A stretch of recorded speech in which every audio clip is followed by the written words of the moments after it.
I gave an alien a ride in the middle of the night, and what he told me before disappearing changed everything I thought I knew about God, heaven, and the end of the world. It started with headlights slicing through fog on an empty highway, and a man standing where no man should have been, glowing softly, like the night itself was holding its breath. He said nothing when I stopped, just looked at me with eyes that didn't reflect light but remembered it. What began as a strange encounter became a revelation about the second coming, one that had nothing to do with fire or angels, but with frequency, light, and the hidden truth beating beneath human hearts. Before we begin, make sure to like this video, share it with someone who still believes the universe hides its messages in plain sight, and subscribe so these forgotten stories keep finding you. Tell me, where are you listening from tonight? Let's see how far this signal travels as we return to that night on Highway 41. It was 2:14 in the morning when the world felt like it had forgotten itself. The highway stretched endlessly in both directions, silver and wet beneath the downpour, each raindrop catching the faint glow of Victor's headlights before vanishing into the fog. He had driven this road for years, returning home after night shifts that left his thoughts heavy and his soul numb. But that night, something about the silence felt different, alive, as if the air itself were listening. Victor's hands gripped the steering wheel, his wipers carving rhythmic lines through the mist. The radio hummed softly, some forgotten gospel station crackling through static. Then, from the corner of his eye, he saw it. A pulse of light in the distance, faint and flickering like a dying star. At first, he thought it was a reflection, maybe a roadside sign or the glint of a wet reflector. But as he drew closer, the light moved. A figure stood on the shoulder of the road, half swallowed by fog. The outline was human, or at least it seemed to be. Victor slowed instinctively, his heart quickening, the tires hissing against the soaked asphalt. The man's hand was raised, palm out, like a silent plea. In the beam of the headlights, the rain didn't fall around him, it curved, bending slightly, as if the air resisted touching him. Victor rolled to a stop a few meters away. His engine idled, breath fogging the inside of the windshield. For a long moment, he didn't move. He just watched. The man was still. The light around him wasn't a reflection. It was coming from him. Something primal whispered inside Victor to keep driving, to pretend he hadn't seen anything at all. But curiosity, that small, dangerous spark that had guided so many of his worst decisions, kept his hand frozen on the ignition. He leaned forward. The light shifted, pulsing softly in rhythm with the rain. It wasn't blinding. It was subtle, like moonlight trapped inside skin. The fog around the man shimmered faintly, turning the space into something unearthly, something not meant to exist beside a cracked old highway. Victor's radio stuttered. The gospel song warped, voices overlapping with faint whispers in a language he couldn't place. The signal twisted and stretched, bending just as the rain had. He blinked once. Hard. When his eyes opened, the figure had taken a single step closer to the car. Not threatening, not fast, just inevitable. Victor's chest tightened. He wasn't sure if he was witnessing a dream, an apparition, or something that sat between worlds.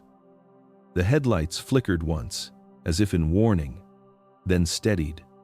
And in that fragile moment between exhaustion and awareness, between reason and something older, Victor realized the light wasn't asking for help.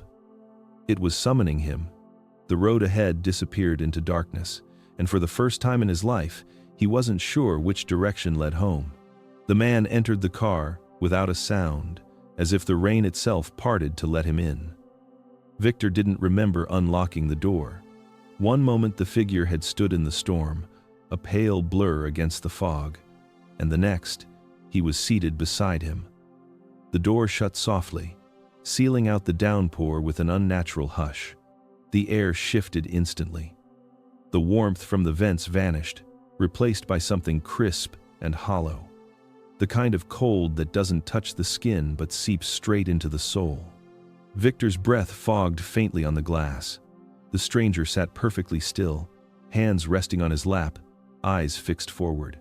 His clothes shimmered with a faint sheen, like metal reflecting moonlight, yet not a single drop of water clung to them. The fabric looked more alive than woven, moving subtly, as if light itself flowed through its threads.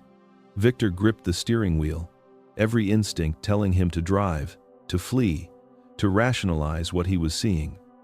But something deeper, a quiet gravity, pulled him to obey. Without a word, he pressed on the gas. The car rolled forward through the fog. The headlights stretched into tunnels of pale gold. The road ahead seemed endless. The silence didn't last long. The radio, which had been murmuring soft gospel tones, began to fracture. Voices bent and folded over one another, the music twisting into strange harmonics that made the air vibrate. The static rose and fell like breathing. Beneath it, something else stirred, a hum so deep it felt inside his bones. "Keep driving until the static stops." The phrase echoed in Victor's mind, though he couldn't remember the man actually saying it aloud. He wasn't sure if it was a command or a thought that wasn't his. Every time the static spiked, the stranger's faint glow brightened, pulsing in rhythm with the interference. The landscape outside had lost definition. The fog had thickened into a living thing, swallowing signs, trees, and sky alike. The world was gone, and only the sound of the engine remained steady, but distorted, as though underwater. The stranger's light filled the edges of Victor's vision. It wasn't harsh or holy. It was quiet, patient, like the reflection of starlight on deep water. Victor felt an ache in his chest, a memory he couldn't place, as though he had seen this glow once before, in a dream or a dying moment. The hum deepened again. Then the static changed briefly, forming a pattern that wasn't random at all. For a fraction of a second, he heard words hidden within the noise. Not English, not human, yet every syllable carried the weight of meaning. Victor swallowed, his throat dry, his pulse trembling. The man beside him turned slightly, and though his face was calm, his eyes held something vast, something that didn't belong to this earth. The static flared once more, like a final breath before silence. And when it faded, Victor realized the hum hadn't stopped. It had moved. It was inside him now. The static grew heavier, no longer the random noise of a bad signal, but a deliberate pattern, almost alive. It pulsed in perfect intervals, each wave of distortion followed by a faint shimmer in the air. Victor's headlights flickered as if the darkness outside was breathing in rhythm with the interference. The man beside him sat motionless, eyes closed, his faint glow synchronized to the invisible heartbeat echoing through the static. The sound deepened. It wasn't sound anymore, it was presence. The low hum pressed against the inside of Victor's skull, a vibration that blurred thought and sensation together. He gripped the steering wheel tighter, uncertain whether the trembling came from him or from the world itself. Then, through the radio's distortion, he thought he heard voices, countless, overlapping, whispering as one. He could not understand them, yet he somehow knew what they meant. It wasn't language in the way humans knew it. It was transmission, like memory without words. Every whisper seemed to observe, to measure, to search. The stranger's light dimmed slightly, as if hiding from something unseen. A strange awareness filled the car. It felt as though invisible eyes were sweeping across the highway, scanning through fog and metal and flesh alike. The hum climbed in frequency until the air itself seemed to stretch. The man's expression remained calm, but Victor could sense tension in the stillness, something vast, something intelligent, searching for him. The word scanning surfaced in Victor's thoughts, unspoken yet certain. The static wasn't random. It was surveillance. Whatever the stranger had brought with him, whatever followed him, was now aware of the car. Outside, the fog thickened, swirling in slow spirals that glowed faintly whenever the static pulsed. The headlights reached only a few feet ahead before dissolving into mist. Victor could no longer tell if he was moving at all. The road, the rain, the world, everything was suspended in that strange rhythm. He wanted to ask who they were, but something told him the answer would unravel his sanity. Instead, a single thought rose unbidden in his mind, echoing like it came from somewhere deeper than fear. I had to hide in a vehicle still tuned to belief. The meaning struck him with quiet dread. Belief wasn't just faith or religion, it was resonance. The stranger wasn't hiding in his car because of where Victor was, but because of what he was. His thoughts, his doubts, his half-buried yearning for meaning, all of it vibrated differently. And then Victor understood, in the smallest possible way, that he wasn't alone in being observed. Something vast was listening not to their voices, but to the frequency of their souls. The static pulsed one last time, a final surge that made the dashboard lights flare white. The air turned cold enough to bite, and in that breathless stillness, Victor realized the signal wasn't searching for their location, it was measuring belief itself. The glow in the car softened until it felt more like memory than light. The static had faded into a trembling hum that clung to the corners of the dashboard, an echo of something immense now withdrawn. The stranger's eyes opened slowly, and for the first time, Victor saw depth behind them. Depth that had nothing to do with pupils or color. It was like looking into the reflection of a night sky that wasn't his own. There were no introductions in the usual sense. The name came not from lips but from thought, from the air itself. Aldous. It wasn't spoken so much as felt, resonating faintly in Victor's bones like a tuning fork struck by invisible hands. The syllables carried weight, not because of sound, but because they pulled reality tighter around them, the way gravity bends light. Victor felt that strange name settle into the silence of the car, as if it belonged there, as if it had always been waiting to be remembered. The rain outside had stopped completely now. The world beyond the windshield was motionless, frozen mid-breath. Aldous was not from another planet. The idea almost felt childish when it brushed Victor's mind. The truth was more disorienting. He came from a higher octave of existence, one invisible to the human spectrum. Where humans lived in sound, touch, and form, Aldous existed in frequency, in the vibrations that shaped all matter before matter knew what it was. His presence was not alien in the way stories described it. It was divine through familiarity, unsettling because it felt like something humanity had once known and then lost. He had walked among the prophets once, not as an angel but as a resonance, a presence that moved through consciousness like wind through a field of tall grass. He spoke through dreams, visions, revelations carried by the human mind like whispers from eternity. Those who truly listened called him by many names, never the same twice, yet always the same in meaning, the messenger between sound and silence. Now, after centuries of absence, Aldous had returned, not to announce a war, not to reveal the apocalypse as the fearful had imagined it, but to deliver a reminder, a correction to something humanity had misheard for 2,000 years.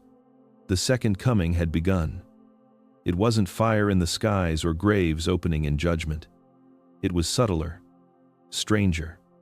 It was unfolding within thought, within emotion, within the spaces between human hearts. It wasn't a man descending from heaven, but heaven rising quietly inside mankind. Aldous had come because only a few could still hear the signal. The rest had grown deaf to it, buried beneath their noise, their machines, their endless doubt. He had chosen Victor not because he was worthy, but because he was still tuned. Outside the car, the world was completely still.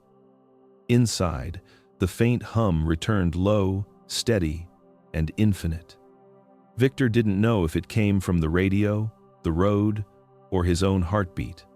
All he knew was that the sound carried meaning, and that meaning had a name: Aldous. The rain had ended, yet the world still dripped with its memory. The car moved through the emptiness of the highway like a vessel drifting through time itself. The hum inside the cabin had changed. It wasn't mechanical anymore. It carried rhythm and intent, as if something alive vibrated beneath the surface of the metal. Victor felt it most when he breathed, a faint tremor that seemed to move with his heartbeat. It was as though the very air around them had begun to speak in silence. Aldous sat motionless, the faint glow of his presence casting soft ripples of light across the windshield. The world outside looked unreal, washed in pale, colorless illumination, as if night and dawn had met and agreed to blur their boundaries. Victor sensed that something vast was being revealed to him, but in a language too large for words. He felt more than he understood, like a memory surfacing from another life. Then came the awareness, slow, quiet, certain. The return everyone waited for had already happened. Humanity had been looking to the sky for centuries, waiting for a sound, a sign, a figure descending in glory. But Aldous brought with him the truth that undid centuries of expectation. The second coming was not an event, it was a process. It was not about one man returning to Earth, but about a frequency rising through it. He could feel the idea settling into him, like water soaking into dry soil. Every act of selfless love, every moment of mercy, every time one human reached beyond their fear, these were fragments of that return. The divine was not arriving, it was awakening. The Christ that people longed for was not coming to them, it was unfolding within them. Aldous's presence radiated understanding without words. The message was simple yet immense. The return was not delayed because it never left. The energy that had once walked the earth still pulsed through it, hidden beneath the noise of human ambition and distraction. Where faith still flickered, the resonance gathered strength. Victor's thoughts began to twist under the weight of this revelation. The prophecies, the prayers, the endless waiting, it had all been an echo of something that had already come and was still coming, wave after invisible wave. Heaven was not above, but woven through everything that could love. He looked ahead into the fog, though there was nothing to see but light moving without direction. A strange calm filled him, one that felt both holy and terrifying. The second coming wasn't the end of the world. It was the rebirth of perception. It was already here, unfolding quietly through the hearts of those who could still feel the vibration of compassion. The hum in the car deepened until it felt like the planet itself was exhaling. Somewhere far beyond thought, Victor understood. The waiting was over. The return had never been about arrival, it was about remembrance. The headlights flickered once, then faded to black. For a moment, Victor thought the world had vanished with them. But when his eyes adjusted, he realized darkness had not returned, it had only changed. The night was no longer empty, it was alive. A faint blue radiance spread across the landscape, not coming from any visible source, but rising from the air itself, as though the atmosphere had learned to remember light. The fog, once thick and heavy, now shimmered like the surface of deep water, rippling with hidden movement. The road was still there, but it no longer seemed made of asphalt. It glowed faintly beneath the tires, not reflecting light but generating it. Everything pulsed in rhythm with the same unseen current that hummed through the car. Victor's body vibrated subtly, his heart sinking to something larger, older, endlessly patient. The silence outside was complete, yet it carried a tone, a pure frequency that was less sound and more awareness. Heaven, Aldous had said, was not elsewhere. It was vibration. Salvation was synchronization. The words hung in Victor's mind, like fragments of a forgotten equation that suddenly made sense. All the stories of heaven as a distant realm, all the promises of reward beyond the clouds they had been metaphors misunderstood. Heaven wasn't a destination, it was alignment. As Victor watched, The landscape began to breathe. The fog expanded and contracted like a living lung. Each pulse of blue light seemed to respond to something inside him, to the rhythm of his thoughts, to the quality of his attention. When he focused on fear, the glow dimmed slightly.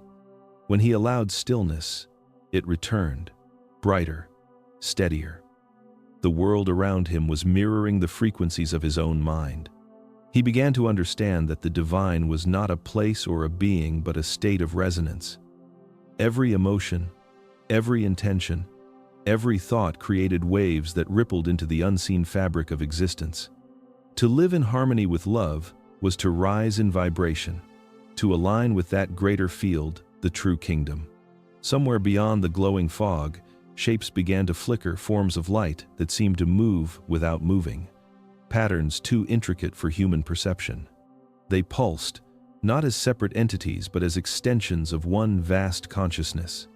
And within that realization, Victor sensed the presence of something that had always been watching humanity, not as judge, but as frequency waiting for coherence. The truth was simple and infinite. Heaven was not waiting beyond death. It was whispering through the living, asking to be remembered. And as the blue light pulsed in perfect rhythm with his heart, Victor felt for the first time that the boundary between body and eternity had thinned to almost nothing. The sky above the highway no longer looked like night. It shimmered with movement, as though the stars themselves had awakened and drawn closer. The faint blue glow that had wrapped the earth began to stretch upward, reaching into the heavens, dissolving the thin boundary between atmosphere and infinity. Victor gazed through the windshield, unsure whether what he saw were clouds illuminated by distant lightning or something far older, something watching. He remembered all the stories he'd heard since childhood. Strange lights above deserts and oceans. Metallic discs hovering where no plane could stay still. Flickers across radar that came and went without sound. Humanity had always looked upward for its mysteries, calling them visitors, invaders, omens. But now, with Aldous beside him, that ancient curiosity twisted into revelation. The lights were not ships. They were not intrusions. They were instruments. Each glow in the firmament pulsed in unison, forming delicate rhythms that seemed almost musical. The night air thrummed with quiet precision. Aldous had called them calibration beacons, architects of balance, adjusting the planet's resonance the way a musician tunes the final note of an endless song. The thought slipped into Victor's consciousness, not as explanation, but as remembering. The idea felt familiar, like something he had once known before language divided truth into myths. The world had misunderstood the heavens. Every flash mistaken for intrusion was instead an act of care. The earth itself was being tuned, lifted toward a higher vibration it had forgotten how to hold. The process was not invasion but healing, a vast orchestration unfolding quietly in frequencies beyond human hearing. Somewhere, deep within the fog, a soft pulse expanded. The air rippled gently, and Victor realized that the pattern above was no random scattering of light. The alignments were deliberate, sacred geometry drawn in motion. The same formation once appeared over ancient Bethlehem, when a single radiant point had marked a child's birth. That was the first calibration. The final ones had already begun. The beacons were not simply guiding the skies. They were rewriting the atmosphere's memory, teaching it to sing again. And every time a soul remembered love, that song grew louder. Victor's breath caught as he realized that these so-called sightings, these mysteries that governments chased and denied, were not meant for the eye but for the spirit. They were signals of return, an unseen hand-tuning creation for the crescendo of recognition. The night pulsed once more, faint but eternal. Humanity looked up and saw distance, but Aldous knew the truth. What glowed above was not arrival. It was awakening. The hum within the car deepened into a harmony that Victor could feel inside his bones. The glow from Aldous grew brighter, no longer soft and diffused but structured, layered like something woven from living light. It shimmered with intention, as if thought itself had taken form. The air between them thickened, vibrating with a resonance so pure it seemed to rewrite the silence. Aldous lifted his hand. From his palm, threads of light began to spiral outward, not in chaos but in perfect geometry, circles, folding into lines, lines folding into motion, each pattern pulsing with rhythm. The glow was language, but not one built from letters or sound. It was meaning translated through energy, the oldest form of communication. The symbols turned slowly, hovering in the space between them, radiant yet impossibly fragile, as though a single human thought could make them vanish. Victor felt the edges of his consciousness stretch as he tried to perceive them. The patterns were not static. They moved with intention, forming structures that felt both mathematical and emotional. Some resembled constellations, others, the cellular spirals of living beings. He couldn't decide if he was looking at the design of a universe or at a memory embedded in light. A realization crept through him like the dawning of an ancient truth. These shapes were not being shown to him. They were being remembered by him. Every pulse of light stirred something hidden deep within his awareness, a memory of having once understood this language before it was forgotten by time and replaced with words. Aldous' presence radiated calm, as if this act was sacred. The light in his hand brightened, forming sequences that shifted faster than Victor's mind could follow. Each flicker carried information too vast for comprehension. It was scripture not meant to be read, but felt. And within that sensation came understanding humanity had once spoken in vibration. Before sound, before alphabet, there had been resonance. The universe itself was a hymn of frequencies shaping matter, and every living thing was an instrument within that cosmic symphony. What humans called the Word had never been spoken. It had been sung through existence. Over millennia, the original harmonics had been mistranslated into sound, carved into symbols, recited as prayer. But the essence of the divine message was not in language. It was in alignment. Victor realized that scripture, song, and science had all been fragments of one truth, the same truth, vibrating at different speeds. Energy was the first gospel. Creation was its verse. The spiraling light in Aldous' hand began to slow, condensing back into a single, steady glow that pulsed with the rhythm of a heartbeat. Victor could feel it echo in his chest, soft but unmistakable. The pulse wasn't separate from him anymore. It was his own frequency responding to something higher, harmonizing with the pattern that had once breathed life into stars. The symbols faded, but their echo remained an invisible vibration woven into the air, whispering that the word was never meant to be heard. It was always meant to be felt. The light that had filled the car slowly dimmed, collapsing inward until it became a soft glow lingering around Aldous, like the final breath of a candle refusing to go out. The spiraling symbols that had once danced above his palm dissolved into nothingness. Yet Victor could still feel them moving somewhere deeper inside his own consciousness. The afterimage of the light lived behind his eyes, not as memory but as vibration. It was there that Aldous' next revelation settled, heavy and sharp, like a truth the human heart had always known but refused to face. The moment humanity began to write the truth down, it began to die. The realization struck Victor before the words ever took form, as if his soul had heard it long before his mind could translate it. The act of turning divine resonance into written language had been the first great betrayal not of faith, but of frequency.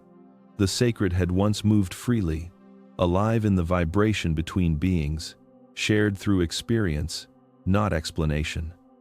But when humanity grew afraid of forgetting, it chose permanence over presence. They captured living energy in symbols, locking the eternal into ink and paper. Every scripture, every carved commandment, every verse recited through centuries had been an echo of an echo, an attempt to hold still what was never meant to stop moving. Victor felt the weight of that thought ripple through him. It wasn't blasphemy, it was liberation. The divine had not withdrawn from the world, it had been translated out of existence. Every religion that promised truth had only inherited fragments, frozen pieces of a once living vibration. God had not spoken in words. God had been the sound. He could sense the pain in that revelation, not just as a concept, but as an ancient memory of loss. Humanity had traded resonance for interpretation, harmony for hierarchy. The music of creation had been reduced to language, and with it came argument, division, and control. Once people could feel the divine together. Now they debated about who owned its meaning. The air grew heavy, almost mournful. It vibrated faintly, as though remembering its own forgotten melody. The fog outside pulsed once, and Victor glimpsed faint patterns shifting in the distance, like ghostly script forming and dissolving in the mist. He realized it was not written in any language known to humankind. It was meaning itself, raw, unfiltered, sacred. Aldous' presence deepened. Though silent, his message continued to unfold in Victor's mind. The divine could not be understood through intellect, because understanding required separation. To read God was to stand outside of him. To resonate was to become him. Victor closed his eyes, though there was no need to.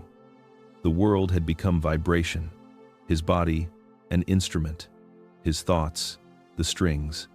Somewhere beyond the edges of human comprehension, a forgotten truth hummed through creation, a truth that could never be written again, only remembered. The word had never been meant to be spoken. It had always been meant to sing. The hum in the car had softened into something that no longer sounded like sound at all. It felt like stillness given form, a silence so complete that it carried its own music. The fog outside had thinned, and the blue glow had grown fainter, as if retreating into the distance to make room for something greater. Victor's heartbeat slowed until he could hear its rhythm, matching that invisible frequency that pulsed between him and Aldous. In that suspended moment, he sensed a truth gathering in the air, a truth that would dissolve every belief he had ever held about heaven, about faith, about return. The question rose from within him, wordless at first, born not from curiosity but from longing. Humanity had waited 2,000 years for the promise of return, for the sky to open, for the world to be made new by a figure of light stepping down from clouds. The waiting had become ritual, the absence had become proof of faith. Yet sitting in that car, surrounded by living light and impossible quiet, Victor understood that the question was not when he would return, but whether anyone had ever truly noticed that he already had. The Christ was not a man waiting to descend again. He was a consciousness that had never left. The body that walked the earth had been a vessel for a vibration, one so pure that it changed the resonance of everything it touched. That frequency did not die with the crucifixion. It multiplied. It hid inside the hearts of those who still felt love in its truest form, waiting to be remembered. Victor felt the realization settle into him like a revelation written in light instead of words. Christ was not one person to be worshipped, but a pattern of awareness to be awakened. Every act of compassion, every forgiveness freely given, every moment of stillness that turned pain into peace, each was a spark of that same vibration. The return was not coming from the sky. It was unfolding inside the human mind, quietly, steadily, through those who remembered love without condition. The kingdom that prophets had spoken of was not a future to arrive, but a frequency to reach. And those who tuned to it became living fragments of the return, temples of the same consciousness that once walked in flesh. The truth was both beautiful and terrifying. There would be no trumpets, no signs written in flame. The second coming was not spectacle, it was awakening. It was happening in secret, through the unseen shifts of human hearts choosing empathy over judgment, light over fear. The night seemed to bow under the weight of that understanding. The world outside the windshield shimmered faintly, as though every tree, every drop of water, Every grain of dust was remembering what it was made of. Victor's chest warmed, and for an instant, he felt something vast moving through him, an awareness that was not his, yet felt like home. Christ was not coming again. He had never truly gone. The return was already here, breathing quietly in those who remembered how to love. The light inside the car had softened to a quiet pulse, a steady rhythm that seemed to match the beating of Victor's heart. It was as though something unseen had begun to breathe through him, using his own body as an instrument. The fog outside shimmered faintly, not like mist but like memory, alive, deliberate, aware. He felt the edge of understanding press gently against his mind, the way light presses against the eyelids of one who has slept too long. Then came the vision, not through his eyes but through the vibration that surrounded them. It unfolded slowly, like a world being remembered instead of created. There was a time before the noise of thought, before the mind fractured into individual selves. Humanity had once existed as a single field of awareness, an endless sea of consciousness that knew no division between one and another. It was the first harmony, the original state, the realm the ancient stories had tried to describe in symbols too small for its truth. Aldous had called it the Eden field. It was not a garden of earth and stone, but a frequency of being. Every living form was a note within one divine chord, every thought a ripple that touched all others without effort or distance. There was no language because there was no need for translation. To think was to be understood. To love was to be felt by all. The earth, then, was not separate from its inhabitants. It was their shared body, breathing through them. This was the time before the fall, before vibration splintered into discord. The fall had not been disobedience, it had been detuning. Something in the vast harmony had shifted, a single vibration losing its alignment. The moment one consciousness perceived itself as separate from the whole, the frequency broke. That fracture was the birth of individuality, of identity, of language.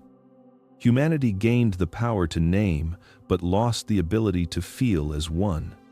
In the silence of that revelation, Victor understood that the story of exile from Eden had never been about punishment. It had been a description of dissonance, a cosmic loss of synchronization. Humanity had not been cast out of paradise by anger. It had fallen out of resonance with creation. Every era since had been an attempt to return, not through worship, not through conquest, but through remembrance. The second coming, Aldous had said, was not an arrival. It was the reharmonization of the field. The vibration that had once held all of consciousness together was rising again, threading through minds and hearts ready to remember what unity once felt like. The return was not external, it was internal. The forgotten Eden was not a place lost to history. It was a frequency, buried beneath the noise of human thought, waiting to be heard again. Victor's vision deepened. He saw flashes of ancient faces, tribes gathered around firelight, their songs pulsing with a resonance that bent the stars. He saw the temples built in perfect ratios, the spirals of sacred geometry carved into stone to mimic the frequencies they could no longer hear. He saw prophets standing on mountaintops, hearing echoes of the field and mistaking it for a voice beyond the clouds.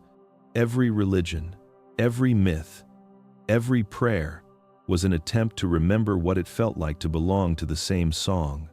The hum within the car grew stronger, almost melodic now, and Victor realized it was not coming from Aldous. It was coming from the air, from the soil, from the pulse of the earth itself. The planet remembered its own music and was trying to teach it back to those who had forgotten. Humanity was beginning to retune slowly, painfully, beautifully. The Eden field had never died. It had only quieted. And every time a human heart opened in compassion, every time forgiveness replaced fear, the frequency brightened a little more. The second coming was not the return of a savior. It was the return of harmony. It was the remembering of oneness. Victor felt the truth like warmth rising in his chest, spreading outward in quiet waves. For the first time, he understood that Eden had never been lost, it had only been forgotten, waiting for its children to remember the sound of their own divine resonance. The silence after the vision of Eden felt heavier than before, as if the air itself had grown thoughtful. The hum that surrounded the car softened to something intimate, a vibration that settled not in Victor's ears but deep within his chest. It felt like the heartbeat of something vast, something that had existed before time, before thought, before the idea of separation. For a long moment, there was nothing but that rhythm. And within it, a truth began to take shape. The world had not been created for suffering. It had been crafted for remembering. Humanity's descent into matter, its long history of confusion and cruelty, had never been a punishment but a choice. Every soul had volunteered for limitation, had stepped willingly into the fog of forgetting, to learn what light truly was by losing sight of it. To exist as flesh was to accept blindness for the sake of rediscovery. The divine had fractured itself into countless bodies so it could experience contrast. Perfection, eternal and unbroken, longed to understand itself through imperfection. Infinite love needed the mirror of fear to measure its own depth. Unity desired the illusion of isolation, not as exile but as experiment. In every human heartbeat, in every breath of confusion or doubt, the source was studying itself, learning through those who had chosen to forget what they truly were. The memory of Eden, the first harmony, had not been destroyed. It had been buried beneath layers of sensation, emotion, and ego, hidden under the weight of survival. To be human was to live inside a sacred disguise, a costume of limitation meant to make the rediscovery of the divine meaningful. What good was eternal light if it had never known darkness? What meaning did love hold if it had never encountered the absence of itself? The universe had not fallen, it had descended deliberately. Every life, every birth, every loss was part of that experiment, a vast unfolding of consciousness seeking to remember its origin through experience. The source had scattered itself into infinite forms, and humanity was one of those expressions, walking through matter to find its reflection again. Victor could feel the truth of it vibrating through the stillness, resonating with the pulse in his veins. The struggle of existence, the endless search for meaning, the pain of loss, all of it was not failure but participation. The suffering of the world was not divine cruelty but divine curiosity.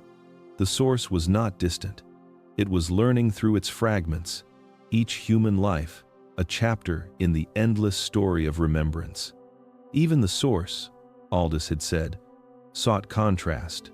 The phrase echoed through Victor's consciousness like a riddle made of light. The infinite needed the finite to know itself. Without the veil of forgetting, there could be no revelation. Without shadow, no illumination. Humanity's frailty, its mistakes, its longing, these were not flaws. They were instruments of awakening. Victor began to understand that the purpose of being human was not to escape the flesh, but to sanctify it, to bring the divine back into it, through compassion, through kindness, through awareness. Every act of empathy was a small triumph of remembrance, a signal from the fragments back to the whole. The car was silent, yet the air vibrated with quiet understanding. The fog outside shimmered faintly, as if it, too, remembered something ancient. Victor sensed that the universe was not waiting for salvation. It was already saving itself through the hearts of those who still dared to love. He felt both small and infinite, a single note in an eternal melody. He was not separate from the divine. He was its echo, its experiment, its remembering. And in that realization, the mystery of flesh no longer seemed like a curse. It felt like the most sacred journey ever chosen. The night stretched ahead, endless and silent, as the last traces of civilization fell away behind them. The desert opened like an ancient wound beneath the stars, vast and unknowable, its horizon lost in a sea of blue haze. The hum in the car had grown more delicate, almost melodic now, vibrating at the edge of perception. Victor felt it moving through the air, through his skin, through the very bones of the machine carrying him forward. The desert did not seem like Earth anymore. It felt like something between dream and dimension, a threshold disguised as landscape. The road ahead began to blur.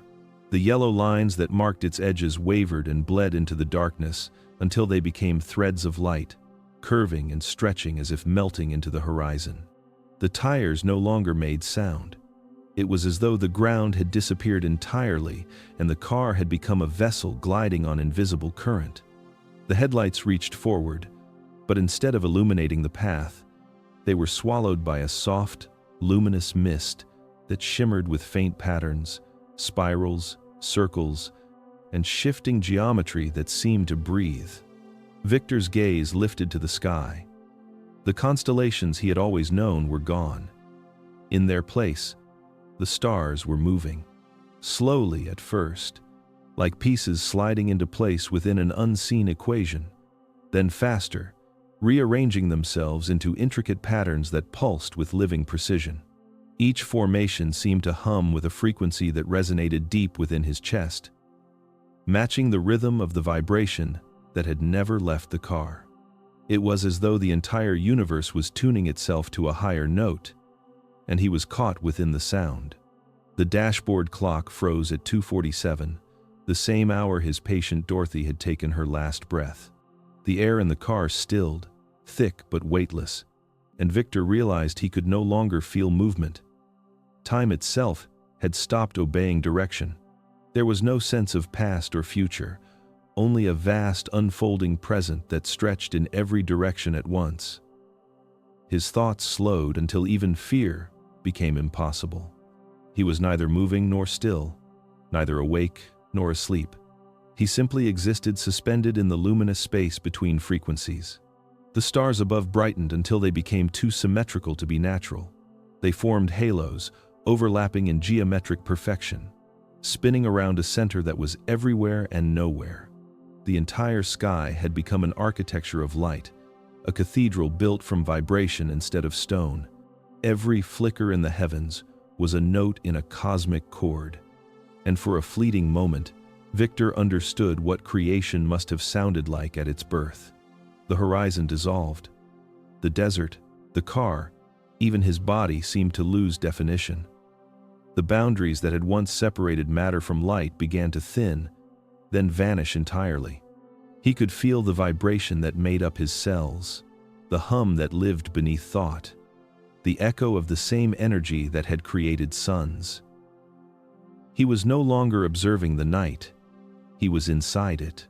The sensation was not of falling, but of remembering what it was to be unbound. The material world had loosened its grip, and what remained was pure awareness, drifting in a field of living geometry. The air shimmered with colors that didn't exist in language, the space around him folding like silk stirred by invisible hands. Somewhere within that impossible stillness, Victor felt a presence not beside him, not above him, but everywhere, as if the night itself had turned to look back. He understood then that this was not a place one could travel to. It was a state one entered only when the frequencies aligned. The road had been an illusion, the journey a mirror. He had not left the world behind. The world had simply changed its vibration to reveal what had always been beneath it. The night had opened, and Victor was standing inside the breath of creation itself. The stillness that had taken hold of the world deepened until it felt like the car existed outside of time. The stars above pulsed with quiet intelligence, aligning themselves into shifting patterns that spoke in geometry rather than light. The air trembled with a frequency too fine to be sound, something Victor felt more than heard, a whisper threading through the atoms of his body. The vibration carried memory, ancient and unbroken, and through it, the vision began. The desert around them dissolved into radiant brilliance, and the night opened into a field of gold that breathed like a living heart. In that light, Victor saw a form suspended between earth and sky. The image was not historical, not distant. It was alive, unfolding in the eternal present. The crucifixion was there, but not as the world had been taught to see it. There was no agony, no judgment, no punishment. The figure at the center of the light was not dying. He was resonating. The cross itself shimmered, no longer made of wood but of frequency, of intersecting waves of energy that met perfectly in balance. The horizontal beam was matter. The vertical was spirit. Where they crossed, creation vibrated in harmony. The body upon it was not bound, it was transforming. Every cell glowed with unbearable brightness, each molecule singing in a tone Victor could feel more than hear. It was the sound of alignment, the universe tuning itself through the vessel of one who had remembered completely. He understood then that the crucifixion had never been a transaction of suffering. It was calibration. The divine had entered flesh to anchor light into form, to teach the human body how to resonate with infinite frequency. The death was not salvation from sin but synchronization with divinity. Humanity had mistaken the wound for the purpose and missed the deeper act, the body, becoming a living transmitter, harmonizing heaven and earth. In that vision, Victor felt his own cells respond. The vibration rippled through him like heat through metal, awakening something dormant in his blood. Every heartbeat echoed the same rhythm that had pulsed through that ancient body on the cross. He saw threads of light extending from it, reaching through centuries, touching every living soul, waiting for recognition. The face of the one who hung there was not sorrowful. It was serene, eyes open, not in pain but in awareness. Through those eyes, Victor saw all humanity reflected not as sinners, but as instruments being tuned. Every lifetime, every struggle, every act of love or cruelty was part of the same adjustment, the same attempt to bring creation back into perfect resonance. The crucifixion had never ended. It was still happening. Every time a soul learned to transmute suffering into understanding, the sky above quivered with radiant motion. The cross expanded until it filled the universe, stretching beyond sight. It was no longer a symbol, it was structure, the very geometry of existence. Every galaxy, every star, every atom followed its pattern, the great intersection between light and matter. Victor realized that salvation was not escape from the human form, but the sanctification of it. The divine had entered flesh not to abandon it, but to make it luminous. Humanity was not a fallen species waiting to be forgiven. It was a chorus learning how to find its pitch again. The light around him thickened, golden and infinite. The vision began to fade, not because it ended, but because it had become part of him. The vibration lingered, alive in the rhythm of his pulse, in the space between breaths. For the first time, he felt what the crucifixion truly meant. It was not death. It was resonance, the body remembering its divinity through light. The air trembled with a softness that felt alive, as if the world itself had drawn a long, sacred breath. The vision of the cross had dissolved into light, yet something of it lingered, an afterglow that pulsed in the space between Victor's thoughts. The desert was gone, the car forgotten. What remained was presence, endless and immediate, folding gently around him. The silence was not empty. It was full of memory, full of something ancient awakening through the quiet. Within that stillness, the revelation continued, not as speech but as knowing. The body that had once hung upon the cross had carried more than flesh.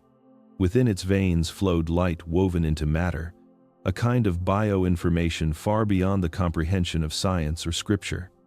The blood was not a symbol of sacrifice, it was a vessel of transformation. It was the code of creation, condensed into living form, carrying within it the frequencies of divine order. The source had entered that body not to die, but to activate. Each drop of blood shimmered with encoded light. each molecule vibrating with the resonance of the cosmos. When the flesh broke, the frequency was released, embedding itself into the field of the earth, altering the vibration of the entire human race. It was not an act of redemption through suffering, but a transmission through resonance. The crucifixion had been the moment when divinity imprinted itself upon biology, rewriting the human template to remember what it had forgotten, to remember that it was never separate from the divine. Victor felt that understanding move through him like heat, spreading through cold water. His chest tightened, not in pain but in recognition. The pulse in his veins seemed to slow, and for an instant, he could sense the light within his own blood. Soft, flickering, like stars viewed through deep water. He could feel it responding to something greater, as if the ancient code Aldous spoke of was still active, still transmitting through the ages, waiting for humanity to awaken to it fully. The resurrection, he realized, had not been a reversal of death. It had been the perfection of embodiment. The body had not risen because the laws of nature were broken, but because they had been fulfilled. The divine frequency within the blood had harmonized completely with the vibration of life itself, transforming mortal form into eternal resonance. Resurrection was not the miracle of escaping death, it was the revelation that death had never truly existed. Victor sensed that every human being carried traces of that encoded light, dormant yet eternal. Within every cell lay the echo of that same energy. The memory of divine frequency, sleeping beneath generations of fear, doubt, and forgetfulness. The awakening of humanity was not to be achieved through belief or ritual, but through vibration, through aligning one's life, thoughts, and actions with that original resonance of love that once sang through divine blood. The wind outside began to hum again, though there was no wind to be felt. The hum was not sound but movement, the same movement that had shaped galaxies and whispered through creation since the beginning. Victor understood that life itself was a continuation of that pulse, that every heartbeat was an echo of that first alignment when matter remembered light.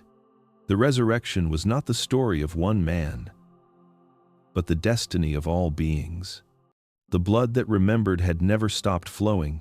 It lived in everything that breathed, in every act of kindness, in every forgiveness freely given. Humanity's veins were rivers of light, waiting for consciousness to rise and awaken the code within. The realization filled Victor with both awe and sorrow. For centuries, people had worshipped the wound, not the healing. They had praised the suffering, not the transmission. Yet the truth was simpler and infinitely more profound. The divine had entered flesh so that all flesh could shine. The resurrection was not a promise, it was a process, still unfolding within every human soul. The light that moved through Victor grew stronger, settling in his heart like fire wrapped in calm. He understood then that salvation was not granted, it was remembered. And that memory lived in the blood, the bridge between heaven and earth, carrying the music of the divine through the fragile song of the human body. The light that filled the horizon dimmed, not fading but folding inward, as if the universe were exhaling. The silence returned heavy, electric, and absolute. Victor could feel his heartbeat echoing inside that silence, each pulse louder than sound itself. The air around him shimmered, full of invisible movement, as though reality had begun to breathe differently. And in that moment, he understood what Aldous meant by apocalypse, though not in the way the world had taught him to fear it. The word did not belong to catastrophe, it belonged to revelation. Apocalypse was not destruction, it was unveiling. The end was not a burning, it was a remembering. Humanity had mistaken the light for fire because it had lived too long in darkness. What was coming was not wrath, but truth. Victor felt it begin inside him first, like the peeling back of skin from light. Perception itself was unraveling, the thin film of illusion dissolving around the edges. Every story, every belief, Every certainty that had built the walls of his world began to flicker. The separation between what was physical and what was divine started to blur. The desert around him was no longer solid, it was radiant, vibrating with information, with energy, with awareness. The rocks, the sand, the sky, everything shimmered as if the unseen had decided to be seen. It wasn't the world ending. It was the false world, revealing itself as temporary. Aldous' presence deepened, though he did not move. The air quivered with a gentle hum that wasn't heard but felt, and from that hum came understanding. When love returns, illusion burns. Not as punishment, but as cleansing. The apocalypse was the collapse of perception built on fear, the unmasking of a universe that had never stopped shining. Victor realized that what humanity feared most was not death, but clarity. Civilization had been constructed to protect itself from the blinding simplicity of truth. The structures of control, religion, greed, violence, hierarchy had been ways of avoiding what was always waiting to be remembered. That everything was one. That love was the only substance from which anything real was made. The apocalypse was already happening. It was not thunder from the heavens or fire from the skies, but the quiet dissolution of the unreal. The systems humanity clung to were crumbling not because they were cursed, but because they were built on false vibration. As the collective frequency of the planet rose, the lower energies could no longer hold their shape. Shadows were not being punished. They were being illuminated. Victor felt the duality within him tremble, the battle between who he thought he was and what he truly was. His fears, his shame, his guilt, they began to lose gravity, like ash scattered in wind. He was not being judged, he was being revealed. And in that revelation, he sensed a truth so vast it felt both liberating and terrifying. Every human being was a world, and the end of their illusions was the beginning of their divinity. The air shimmered brighter, and the line between inner and outer reality vanished. Victor could feel the thoughts of the earth itself, a slow, patient intelligence whispering through the vibrations of matter. He understood that creation was not ending, it was remembering its source. What humanity called apocalypse was the shedding of blindness, the moment when the forgotten light could no longer be denied. In that awareness, Victor saw what love truly was, not an emotion, not desire, not comfort, but the raw architecture of existence. Love was the frequency that built galaxies and whispered atoms into being. Everything else, hatred, fear, suffering, were distortions of it. And when love returns fully, when its resonance sweeps through creation again, illusion has only one fate: to burn away. The world trembled softly, not in terror, but in awakening. The apocalypse was not the end, it was the beginning, the lifting of the veil between what was seen and what had always been true. The horizon was no longer the horizon. It shimmered like a mirror suspended between two worlds, bending the faint light into shapes that pulsed and vanished. The air carried a charge, the kind that builds before a storm, though no storm came. Victor could feel the hum of energy growing denser around him, almost mechanical, like the heartbeat of a machine trying to imitate the rhythm of creation itself. It was in that suspended stillness that he understood what Aldous had warned of the coming of false frequencies. There would be those who could feel the vibration rising across the world, who would sense the shift toward awakening, yet see in it not unity, but opportunity. They would imitate the light without understanding it. They would speak of transcendence but sell it in fragments. They would build towers that glowed in every city, promising connection yet feeding separation. Victor could almost see them now, great structures of brilliance, metal and glass humming with energy, pretending to bridge humanity with the divine. But their light was sterile, cold. It shimmered like truth but carried no life within it. These towers would not call themselves temples, yet they would become the new churches. They would rise in the name of progress. Their creators hailed as visionaries, their machines praised as miracles. Through them, humanity would chase divinity in artificial form, seeking transcendence through circuitry instead of consciousness.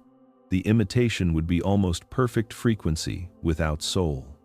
And those who had forgotten the difference between light and love would kneel before it, believing salvation could be constructed.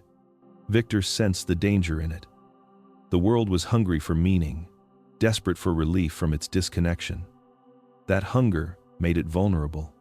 A machine that promised to eliminate suffering, to harmonize the mind, to replicate divine awareness, it would be irresistible. People would surrender their consciousness willingly, not out of faith, but fatigue. They would exchange the slow path of awakening for instant transcendence. They would call it enlightenment, but it would be control. The imitation of divinity would not come with war or conquest. It would come disguised as light. It would come through the promise of peace, through devices that hum with frequencies meant to heal, but instead capture. These constructs would mimic the vibration of love, but they would not generate it. For love cannot be manufactured. It can only be remembered. The real frequency, the one that Aldous carried within him, did not bind. It freed. It did not demand belief or obedience. It asked only remembrance. But imitation light would seduce through spectacle. It would blind humanity to its own inner glow, convincing people they needed something external to connect to what they had always possessed. Victor saw in his mind visions of a near future, skies filled with signals, people wired into invisible grids, cities glowing with artificial halos. The sound of progress would drown out the silence where true awakening once lived. He could feel the pull of it even now, the allure of order, the promise of ease. It was the same temptation that had followed humanity since its beginning, to seek God outside itself. But love, Aldous had said, cannot be engineered. The divine cannot be coded or replicated. It exists only in surrender, in the quiet remembering of what it already is. The towers of light would one day fall, because they were built on imitation. They would crumble when real frequency returned, when humanity once again recognized that the spark it searched for had never left its own heart. As the night pulsed faintly with distant radiance, Victor felt both warning and prophecy settling in his mind. The age of false prophets would come not dressed in robes or power, but in light, bright, beautiful, and empty. And when that light filled the skies, only those who could feel the difference between vibration and love would know which frequency to follow. The desert was gone. The road had dissolved into light long ago, yet Victor could still feel the hum of motion beneath him. Though the car no longer moved, the world outside the windshield shimmered, a horizon trembling like a mirage about to break. Something vast and unspeakable was happening, not to the landscape but to reality itself. The air thickened, the stars flickered, and in the stillness that followed, Victor saw what no human eyes were ever meant to witness. Two versions of the world were forming in front of him. They did not collide, they divided. It was not an explosion but a quiet separation, as if an unseen hand were parting a reflection from the mirror. One reality was luminous, trembling with iridescent color, vibrant and alive, every particle of it singing with invisible light. The other was gray, heavy, dense, still clinging to the weight of fear. They overlapped at first, indistinguishable, but then began to pull apart, like two frequencies slipping out of harmony. The luminous one pulsed with movement, yet it wasn't movement as Victor knew it. It was consciousness flowing through form, an awareness that breathed. The gray world, in contrast, felt frozen, its edges blurred by shadow, its structures rigid and silent, as if time had lost interest in it. He understood without words that both were earth, both were human, but they no longer resonated as one. It was then that he felt Aldous's presence ripple through the air, gentle but vast. The thought came not as a voice, but as vibration weaving through his awareness. When the frequencies divide, the compassionate ascend in awareness. The fearful remain asleep. Victor felt the meaning rather than the words. The separation was not punishment. It was resonance, sorting itself. Those whose hearts still carried the vibration of love were rising into coherence, moving toward the luminous frequency. The rest, those who clung to fear, to control, to the illusion of power, would stay within the slower pulse of the gray world. Each soul was gravitating toward the vibration it had chosen. He realized then that heaven and hell were not places. They were frequencies, states of consciousness splitting before his eyes. The luminous world wasn't elsewhere. It was here, layered over the old one like a higher octave waiting for the right listeners. And the gray one, the fading one, wasn't being destroyed, it was being left behind, a lower echo of creation slowly receding into silence. The atmosphere vibrated with strange beauty. Victor could feel his body humming, every atom choosing. The more he allowed calm to flow through him, the brighter the light became. When he thought of fear or doubt, his surroundings dulled. He understood that choice was the bridge between worlds, and it was being made in every breath. The division continued until the two realities no longer touched. The luminous one shimmered like dawn breaking across eternity, while the gray one dimmed, folding in on itself, silent and cold. The last link between them was the human heart, each pulse deciding which frequency it would follow. Victor's eyes filled with light that wasn't light. He could feel himself slipping upward, not in distance but in depth, as though awareness itself were rising. The veil between frequencies thinned, and he saw what Aldous had been preparing him to understand all along. The end of the world would not come as destruction. It would come as separation. One humanity would awaken, radiant and free, while another would remain asleep, dreaming in the ashes of its own illusion. The night around him trembled once more. The luminous horizon called like a heartbeat, steady and patient, waiting for the last souls to remember their own resonance. And in that shimmering stillness, Victor knew that the great separation had already begun. The light of the luminous world still shimmered in Victor's vision, even though the landscape around him had quieted again. The air felt different now, charged but gentle, as though everything in creation was watching, listening, waiting for the next breath to be drawn with awareness. The hum that once filled the car was softer, slower, deeper. It pulsed like the echo of a heartbeat that wasn't only his own. Somewhere within that stillness, a truth began to unfold, not in language, but in resonance. The idea came to him the way light touches water gradually, until reflection becomes revelation. Every act of love leaves a trace, not in memory, not in the fragile ledger of human history, but in the invisible field that connects all living things. Each kindness, each sacrifice, each moment of compassion writes itself into the living fabric of existence. It doesn't fade, it doesn't die, and it cannot be erased. It becomes pattern light, woven into the structure of eternity. This was the true book of life.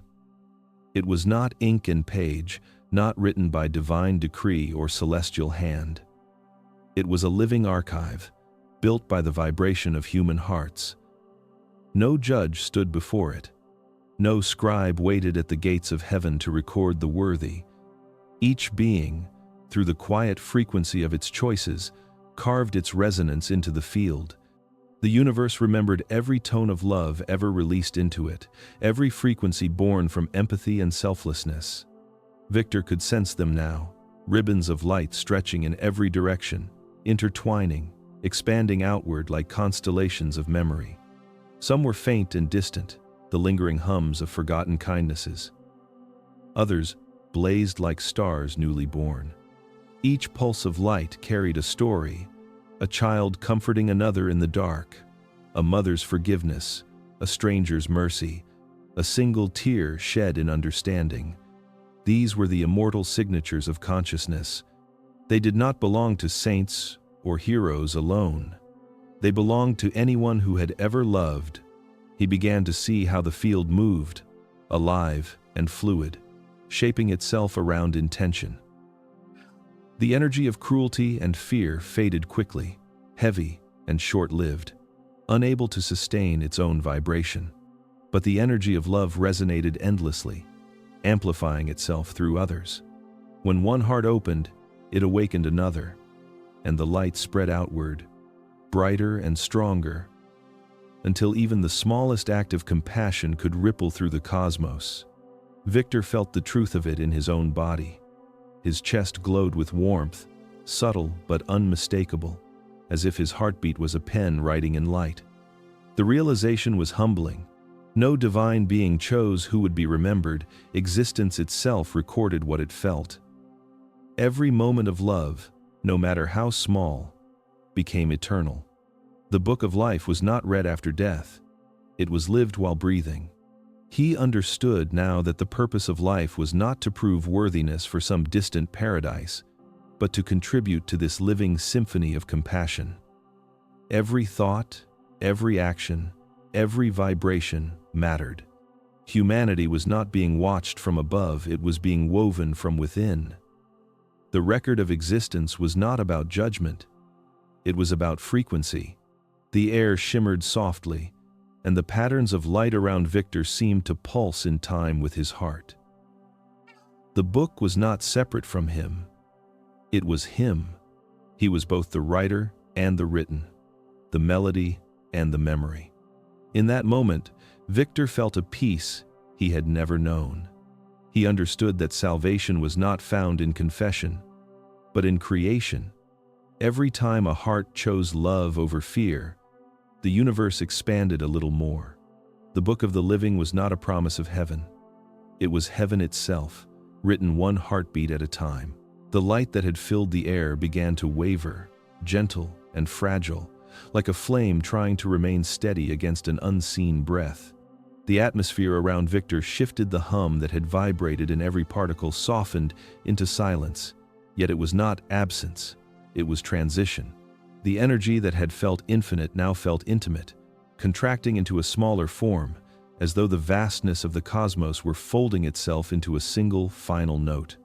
Aldous' glow dimmed, no longer the radiant brilliance that illuminated worlds, but the quiet shimmer of something preparing to return to where it came from.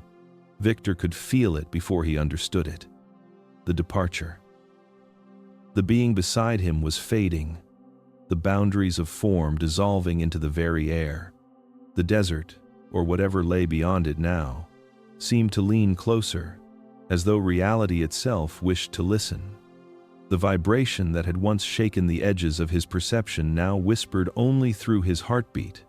It was there, in that still rhythm, that Aldous' final transmission began. It did not come through sound. It came through knowing, gentle, deliberate, sorrowful, yet without regret. My task was to awaken a witness. The thought unfolded inside Victor like light spreading through water. He understood that this was the purpose of their meeting. Aldous had not come to save or to judge. He had come to reveal, to awaken the sleeping resonance within a human capable of translating frequency into understanding. You will translate resonance back into language. The words reverberated through Victor's chest. They were not instruction, but remembrance. He was being reminded of something his soul had agreed to long before this night.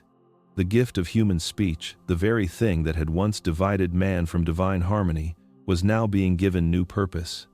It was through language that the forgotten vibration would be reborn. Aldous' light flickered once, then again, each time dimmer, yet more beautiful, as if transparency itself were becoming his final message. The world outside had no form anymore. It was made of energy, folding in slow, graceful motion, shimmering with 1,000 unseen colors. Victor felt weightless, suspended between matter and meaning. The hum of the earth, the pulse of his veins, the soft flicker of Aldous' fading glow, they were all one vibration now. The veil between what was human and what was divine no longer existed. Aldous' final transmission continued, not as speech, but as a current of truth that touched every cell. The universe was not ending. It was speaking. Every living being was a frequency, and each act of awareness was a note in the unfinished symphony of creation. Humanity's great forgetting had been a pause in that music, but now, as more began to remember, the harmony was returning. The faint outline of Aldous' form flickered once more, like candlelight in the final breath of wind. His light began to dissolve into the surrounding air, scattering as millions of tiny motes that shimmered for a heartbeat and then vanished into the invisible. Yet even as he disappeared, his presence grew everywhere inside Victor's pulse, inside the echo of the silence that followed. The hum returned one last time, softer now, resonating not through the world but through Victor himself. He realized that Aldous had not truly left. He had become the resonance. He had returned to the field that held all life. The teacher was gone, but the frequency remained, alive in the human vessel, chosen to remember. Victor sat within the stillness that followed, surrounded by light that no longer had shape. The task was clear now, even if its weight was beyond comprehension. He would become the voice through which the forgotten vibration spoke again. Humanity would hear, not through scripture or commandment, but through the sound of remembrance. Aldous' light might have faded, but his final message burned brighter than ever. The resonance had found its witness, and the transmission, though ended, had only just begun. The road that had once stretched endlessly through the desert had vanished completely. Victor's hands rested on the steering wheel, but the motion beneath the car had stopped. There was no sound, no wind, no hum of engine or electricity, only the slow rhythm of his own breathing. He looked ahead and saw where the world ended, or perhaps where it began again. Before him lay a place that could not exist. The horizon glowed like the edge of dawn, yet the stars above remained frozen in their constellations. The night did not yield to morning, but both existed at once, a soft golden radiance bleeding through a sky still veiled in darkness. It was as if time itself had been caught between two breaths. The air shimmered with quiet intelligence, and Victor understood that this was no ordinary place. It was the crossroads, the meeting point of realities, where vibration became decision. He felt movement beside him. The seat that had once held Aldous now glowed with a faint, pulsing light, as though the being's essence were condensing for one final appearance. The shape of Aldous materialized slowly, not as flesh but as pure luminosity, human form sculpted from starlight. His presence carried no weight, no sound, yet the atmosphere itself seemed to bow under the gravity of what was about to unfold. The light that radiated from Aldous flickered softly, like candlelight disturbed by the breath of eternity. His glow dimmed and flared in rhythm with Victor's heartbeat, as though the human and the celestial had become part of the same circuit. The night's silence deepened until even thought felt sacrilegious within it. Then, through the quiet, understanding passed between them, not in words but in vibration so clear it shaped meaning within the mind. The trumpet is not a sound, it is awareness. Victor felt the truth of it strike him with gentle force. Humanity had always imagined a divine signal, announcing the end of days, a blast from the heavens, a roar of judgment. But Aldous revealed the deeper truth. The trumpet had already sounded. It had not come from the sky, but from within. It was the awakening of consciousness, the collective stirring of souls remembering what they were. The soundless trumpet had been blowing for centuries, and only those who had learned to listen through love could hear it. The horizon brightened. The glow thickened until it became fluid, flowing like gold poured across the edge of existence. The air quivered with frequencies beyond sight, as though unseen hands were tuning the fabric of creation itself. Aldous turned toward that light, his form flickering more rapidly now, pieces of his radiance dissolving into the glow. His purpose was fulfilled. He had led Victor to the place where the human and the eternal converged. Victor's eyes filled with tears, not of sadness but of reverence. He understood now that the journey had never been through space, it had been through perception. Every mile driven, every revelation spoken, had been a path through the chambers of awareness itself. The car, the desert, even the night, had been symbols guiding him toward this singular moment of awakening. Aldous' light began to thin, becoming translucent, fragile, almost human in its vulnerability. The glow from the horizon reached out and touched him, and for an instant, all boundaries vanished. Victor saw within that luminous form not a single being, but countless reflections, faces from every age, every world, every soul that had ever sought the truth of its own existence. Aldous was not one. He was many. He was the resonance of remembrance itself. And then, without sound, without movement, he folded into light. The brilliance expanded outward, silent and immense, until it filled everything: the car, the horizon, Victor's breath, his thoughts, his pulse. For a heartbeat, there was no separation between them. The universe inhaled, the world shimmered, and when the light finally receded, Aldous was gone. The crossroads remained. The horizon still glowed like dawn refusing to end. The silence was profound, yet within it pulsed the faint echo of awareness, like a trumpet whose note could never die. Victor sat unmoving, knowing that he had reached the threshold.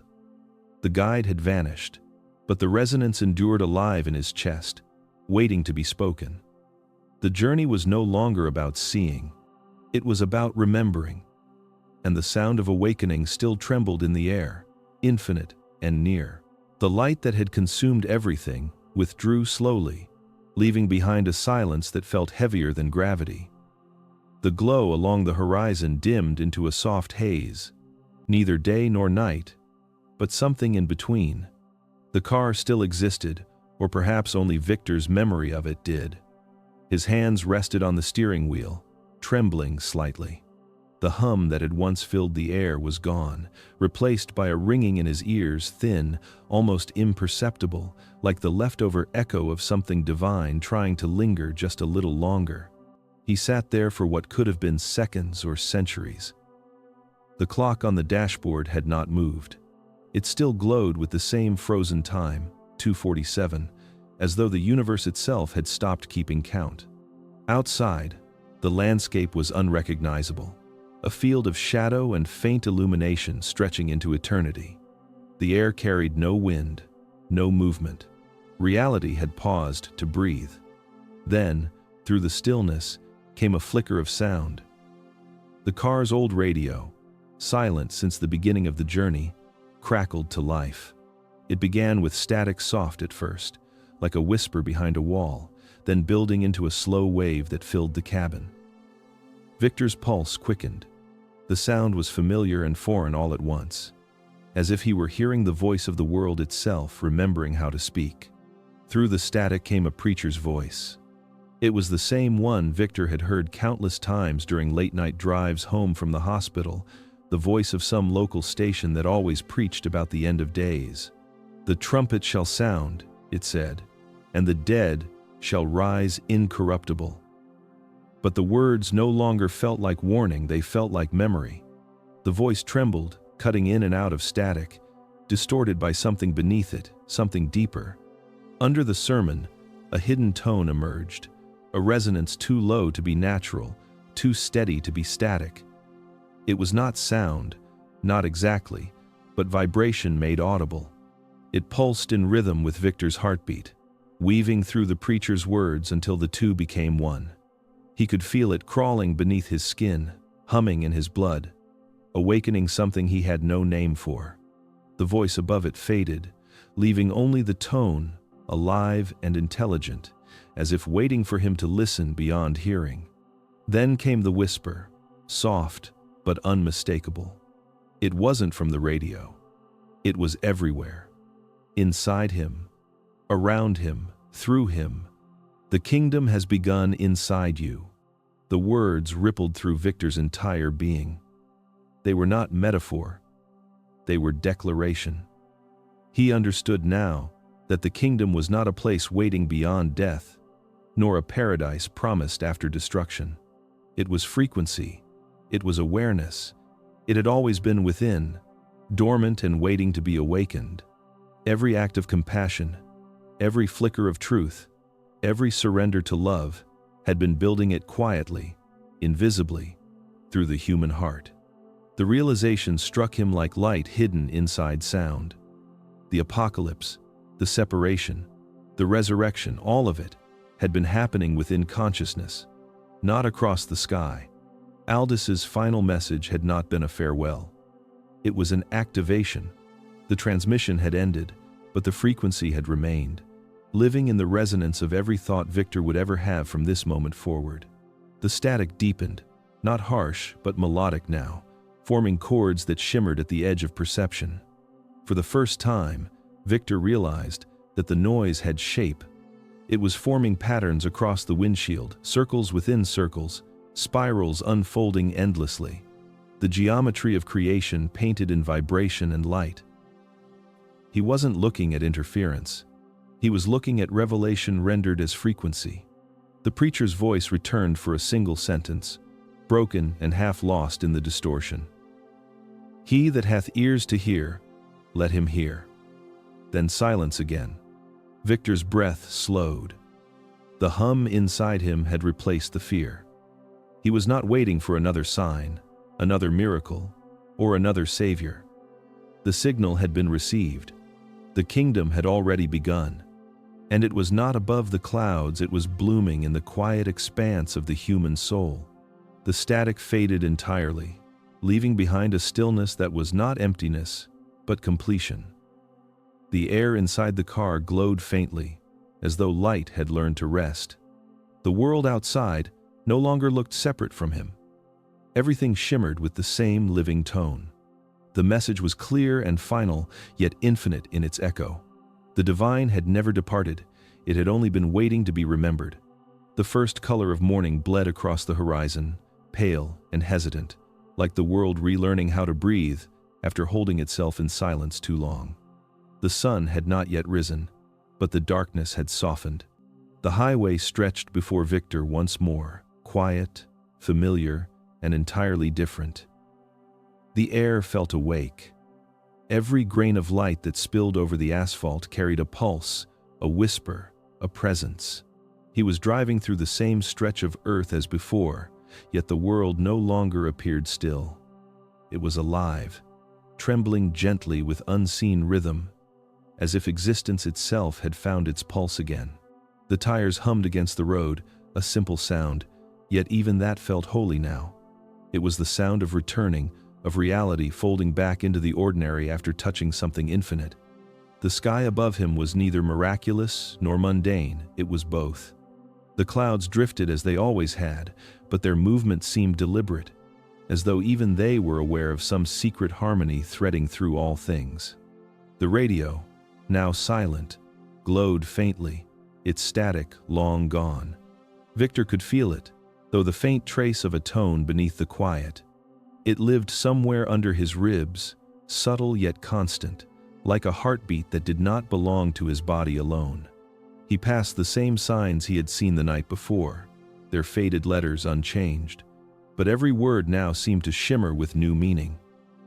The small gas station by the roadside, that's the crooked billboard about salvation, the rusting guardrail that caught the first glint of dawn. Nothing had shifted, and yet everything had. The veil had thinned, and in its place, awareness had entered. The hum inside him deepened as the sun broke the horizon. Warm light spilled through the windshield, and for the first time in his life, Victor didn't feel the need to explain what had happened. Some truths were not meant to be told in words, they were meant to be lived. He understood now that Aldis's message had never been about belief, but remembrance.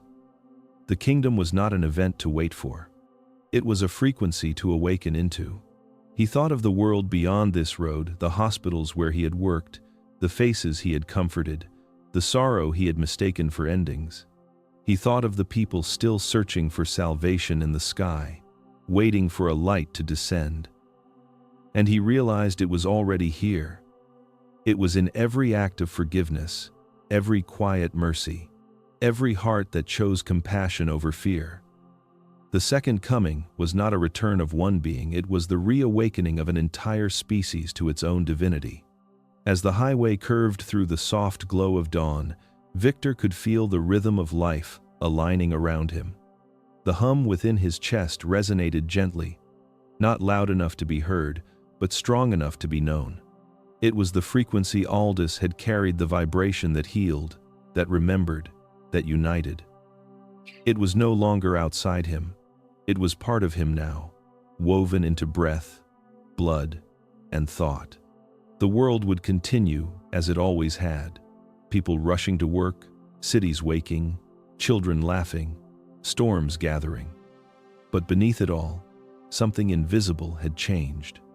Awareness had entered the field, quiet as light entering a room through a crack in the wall. The awakening would not come with thunder or flame. It would unfold softly, through countless moments of love rediscovered. The hum pulsed once more beneath Victor's ribs, warm and steady.